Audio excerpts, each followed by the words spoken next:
ഞാൻ ഈ ചർച്ച അഡ്വക്കേറ്റ് ഹരീഷ് വാസുദേവനിൽ നിന്ന് ആരംഭിക്കാമെന്ന് വിചാരിക്കുകയാണ്. ഇന്നലെ രാജ്ഭവൻ്റെ ലെറ്റർ പാഡിൽ അദ്ദേഹം എഴുതിയ ആ ഒരു ലെറ്റർ, അതിനെ നിശിതമായി വിമർശിച്ചുകൊണ്ട് ഹരീഷ് വാസുദേവൻ ഫേസ്ബുക്കിൽ കുറിച്ചിരുന്നു. നമ്മുടെ സംസ്ഥാനത്ത് ഭരണ തകർച്ചയാണ്, ഭരണഘടന വലിയ തോതിൽ അപകടം നേരിടുന്നു എന്ന നിലയിൽ നിലപാടെടുത്ത് അദ്ദേഹം കേരളത്തിൻ്റെ ഒരു പ്രദേശത്തൂടെ, കോഴിക്കോടുകൂടെ സ്വൈര്യവിഹാരം നടത്തുന്നു. എല്ലാ തരത്തിലും മുമ്പ് ഞാൻ സൂചിപ്പിച്ചതുപോലെ അദ്ദേഹം പാലിക്കേണ്ട ക്രമീകരണങ്ങൾ അതൊന്നും എടുക്കാതെ മുന്നോട്ട് പോയിട്ടും അദ്ദേഹത്തിന് ആ കോഴിക്കോട് നഗരം നൽകിയൊരു സ്വീകരണമുണ്ട്. പക്ഷേ അതിനിടയിൽ ഒരാൾ മരണപ്പെട്ട സാഹചര്യമുണ്ട്. തിക്കും തിരക്കും ചികിത്സ സമയത്ത് കിട്ടാതെ പോയൊരു സാഹചര്യമൊക്കെ വന്ന നിർഭാഗ്യകരമായ സാഹചര്യം ആ തിരക്കിനിടയിൽ അവിടെ നിന്ന് വരികയുമുണ്ടായി. അപ്പോൾ ഭരണ തകർച്ച, ഭരണഘടനാ സ്തംഭനം അല്ലെങ്കിൽ ഭരണഘടന വലിയ പ്രതിസന്ധി നേരിടുന്നു എന്ന് ഇന്നലെ പറഞ്ഞ അതേ ആരിഫ് മുഹമ്മദ് ഖാൻ ഇന്ന് അദ്ദേഹത്തിൻ്റെ തന്നെ അനുഭവത്തിലൂടെ മറ്റൊന്നാണ് കേരളം എന്ന് അറിയേണ്ടതായി വന്നോ, അദ്ദേഹത്തിന് ആ ബോധ്യമുണ്ടാകുമെന്ന് പ്രതീക്ഷിക്കേണ്ടതില്ല. പക്ഷേ അത്തരം ആളുകൾക്കത് ബോധ്യപ്പെടുന്ന നിലയിലേക്ക്, അല്ലെങ്കിൽ രാജ്യത്തിന് ചിന്തിക്കുന്നവർക്ക് മനസ്സിലാകും വിധത്തിലേക്കൊക്കെ കാര്യങ്ങൾ മാറിയോ? ഇന്നത്തെ അദ്ദേഹത്തിൻ്റെ പ്രവൃത്തിയും പെരുമാറ്റവും എല്ലാം ചേർത്താണ് ആ ചോദ്യം. ഹരീഷ്.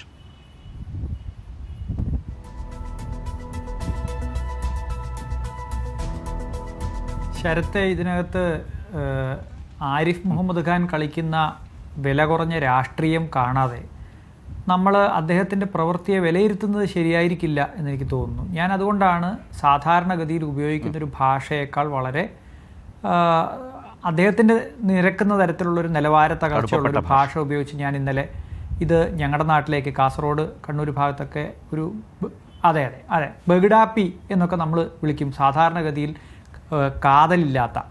ഒട്ടും കാതലില്ലാത്ത തരത്തിലുള്ള ആളുകളുടെ പ്രവൃത്തിയെ നമ്മൾ ഒരു ബഗിഡൻ പ്രവർത്തനം എന്നൊക്കെ നമ്മൾ പറയും. അപ്പോൾ അതുകൊണ്ട് ഇത് ഇന്നലെ നടത്തിയിട്ടുള്ള അദ്ദേഹത്തിൻ്റെ പ്രസ്താവന, രാജ്ഭവൻ്റെ പ്രസ്താവന എന്ന് പറയുന്നത് അങ്ങേയറ്റം ജുഗുപ്സാവഹവും നാണം കെട്ട ഒരു നിലവാരത്തിലുള്ളതുമായിട്ടൊരു ഭാഷയാണ്. അദ്ദേഹത്തെ പോലെ കേരളത്തിൻ്റെ ചരിത്രത്തിൽ ഇന്നേ വരെ ഗവർണറുടെ ഓഫീസിൽ നിന്ന് ഇറക്കാൻ ആരും ധൈര്യപ്പെട്ടിട്ടില്ലാത്ത അത്ര നിലവാരം കുറഞ്ഞ രാജ്ഭവൻ്റെ നിലവാരം, കേരള രാജ്ഭവനൊരു നിലവാരമുണ്ട്. ആ രാജ്ഭവൻ്റെ നിലവാരത്തിന് വളരെ താഴ്ന്ന രീതിയിലുള്ളൊരു പ്രസ്താവനയാണ് ഇന്നലെ രാജ്ഭവനിൽ നിന്ന് പുറത്തിറക്കിയ പത്രപ്രസ്താവന.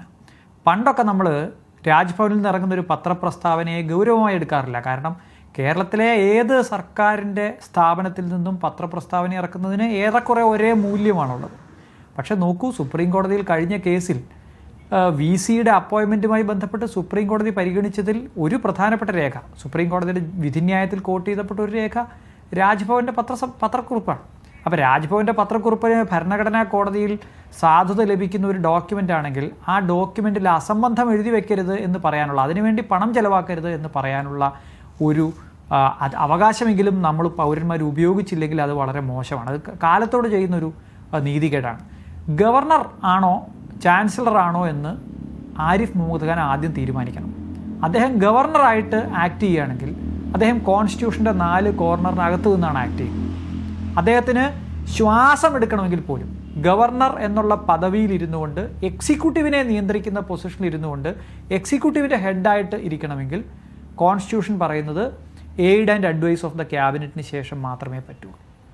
മന്ത്രിസഭയുടെ ഉപദേശ നിർദ്ദേശങ്ങൾക്കനുസരിച്ചല്ലാതെ ഒരു ഗവർണർക്ക് തൻ്റെ എക്സിക്യൂട്ടീവ് അധികാരം വിനിയോഗിക്കാൻ കഴിയില്ല എന്നുള്ള കാര്യത്തിൽ ഇപ്പോഴെങ്കിലും അസന്നിഗ്ധമായിട്ടുള്ള സുപ്രീം കോടതി വിധിന്യായങ്ങൾ ഉള്ളതുകൊണ്ട് അദ്ദേഹത്തിന്, ഞാൻ ആവർത്തിച്ച് പറയുന്നു, ശ്വാസമെടുത്ത് ഒരു പത്രക്കുറിപ്പ് എഴുതണമെങ്കിൽ പോലും aid and advice of the cabinet അനുസരിച്ച് മാത്രമേ എക്സിക്യൂട്ടീവ് പവർ ഉപയോഗിക്കാൻ പറ്റുള്ളൂ. ചാൻസലറായിട്ട് അദ്ദേഹം പല സ്ഥലത്തും പോയി പല കാര്യങ്ങളും ചെയ്യുന്നുണ്ടാവും, അതിന് aid and advice of the cabinet ആവശ്യമില്ല. പക്ഷേ നമ്മൾ നാടകങ്ങൾ ഇന്നലെ കണ്ടു, പോലീസിനെ കൊണ്ട് ബാനർ അഴിപ്പിക്കുന്ന പോലെയുള്ള അപഹാസ്യമായിട്ടുള്ള നാടകങ്ങൾ നമ്മൾ ഇന്നലെ കണ്ടു. അപ്പം നമ്മുടെ നാട്ടിലെ കുറേ പേര്, ശരത്തെ, ഞാൻ ഈ ഓട്ടോറിക്ഷക്കാരോടൊക്കെ കയറുമ്പോഴൊക്കെ ചോദിക്കാറുണ്ട്, ഗവർണർ അധികാരങ്ങളെ പറ്റിയൊക്കെ അറിയാമോ? സാധാരണക്കാരായിട്ടുള്ള മനുഷ്യർ, വളരെ സാധാരണക്കാരായിട്ടുള്ള ആളുകൾ, അവർ വിചാരിക്കുന്നത് ഗവർണർ പറഞ്ഞാൽ എന്ത് നടക്കും എന്നുള്ളതാണ്. അപ്പോൾ അങ്ങനെ കുറച്ച് ആളുകളെ തെറ്റിദ്ധരിപ്പിക്കാനുള്ള ഒരു നാടകത്തിൻ്റെ ഭാഗമായി അദ്ദേഹം ചെയ്യുന്നതെന്ന് ഒഴിച്ചാൽ ഈ നാടിൻ്റെ സ്നേഹവും, ഈ നാട് എന്തുമാത്രം ആളുകളെ വെൽക്കം ചെയ്തിട്ടുള്ളൊരു നാടാണ്, എന്തുമാത്രം ആളുകൾ ഇവിടെ വന്ന് വിരുദ്ധമായ രാഷ്ട്രീയ പ്രകടനം നടത്തി വർത്തമാനം പറഞ്ഞിട്ട് സ്വൈര്യമായി തിരിച്ചു പോയിട്ടുള്ള സ്ഥലമാണ്.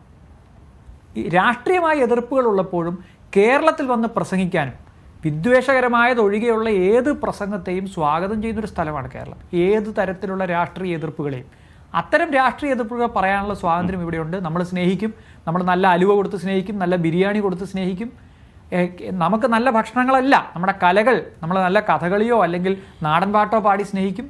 ഇതൊക്കെ ഉള്ള കേരളമാണ് എന്നൊരു പക്ഷേ ഞാൻ ഉറപ്പിച്ചു പറയുന്നു, അലുവ തിന്നതുകൊണ്ടോ വേറെ ഏതെങ്കിലും നല്ല വാക്കുകൾ പഞ്ചസാര പൊതിഞ്ഞ് പറഞ്ഞതുകൊണ്ടോ ആരിഫ് മുഹമ്മദ് ഖാൻ്റെ രാഷ്ട്രീയം ഇല്ലാതാവുന്നില്ല. ഇന്ത്യയിൽ ഇന്ന് നടമാടിക്കൊണ്ടിരിക്കുന്ന രാഷ്ട്രീയം ഇല്ലാതാവുന്നില്ല.